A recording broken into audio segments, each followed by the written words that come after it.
Our second book today is called There's a Map on My Lap. It's by Tish Rabe and it's illustrated by Aristides Ruiz. And it's got Dr. Seuss in it, I think, or Cat in the Hat, anyway. I'm the Cat in the Hat, and I'm happy to say there's a map on my lap. Let's get on our way. We'll travel the world, see the whole USA, and still be back home by the end of the day.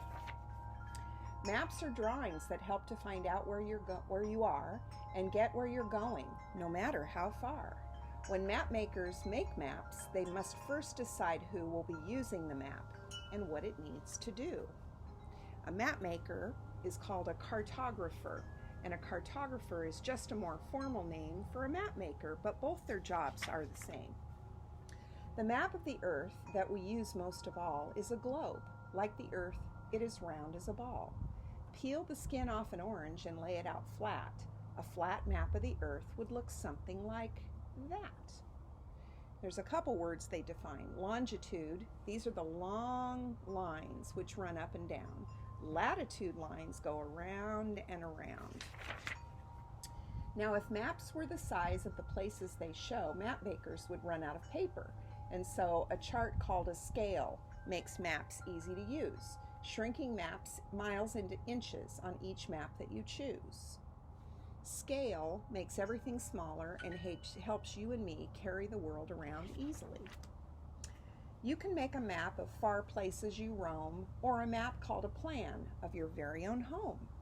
We used this scale, 1 inch equals 3 feet. It helped us do something we both think is neat. We drew our whole room so it fits on one sheet. There are 4 main directions. All maps have got them. North is on top, south down at the bottom. If you look to the right, that's where east will be. Look to the left, and it's west, as you see.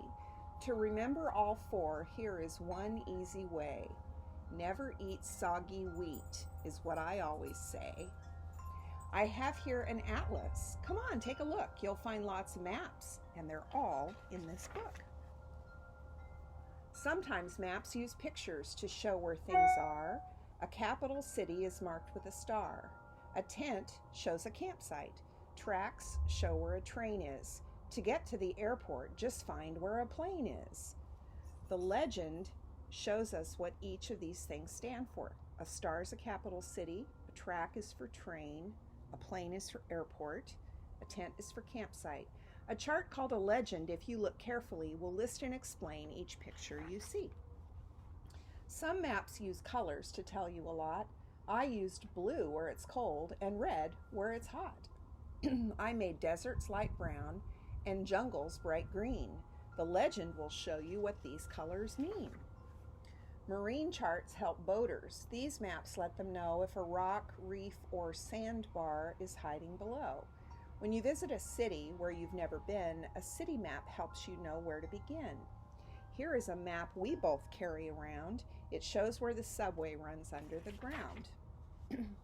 Topographical maps are the kind hikers like. They use them to show which direction to hike. They show where the land rises hilly and steep or goes down into valleys, all rocky and deep. It's a big world we live in. Here's one way to hold it. Pick up a map and then simply unfold it. Dot maps like this one are covered with dots. Some have a few dots, but some others have lots. Each dot stands for something. On this map, you see, each dot stands for one frizzle-frazzled frizzee. Most frizzees live up north, where the haircuts are free. When you look at a map, it's important to see there's more than one way from point A to point B. Firefighters use maps when they go fight a fire. The short way would take them down Vogel to Vire.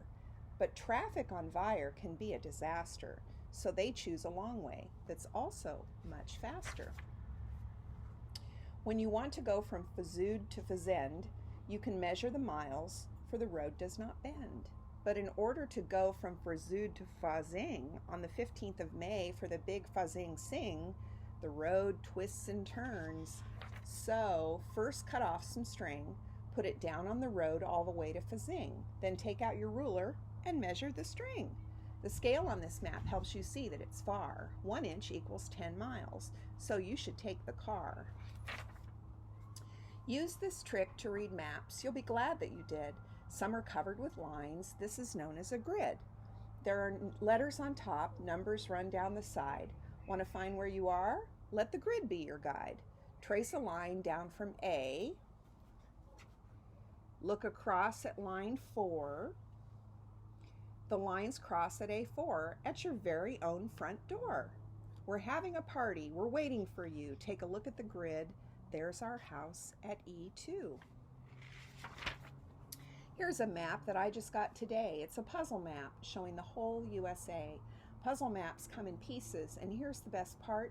You can put them together and then take them apart. Here's a question we can't wait to ask you. What state is the largest? It's this one, Alaska.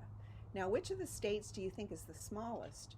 You're right, it's Rhode Island, the smallest of allest. Here's a game that we play, so feel free to play too.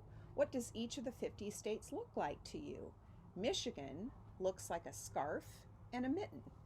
Louisiana looks like a chair you could sit in. You'll have great adventures your whole life, and so I give you these maps. Oh, the places you'll go. You may travel the world, but no matter how far, with a map on your lap, you will know where you are. You can always use maps. They'll help you in knowing where you have been and just where you're going. The end.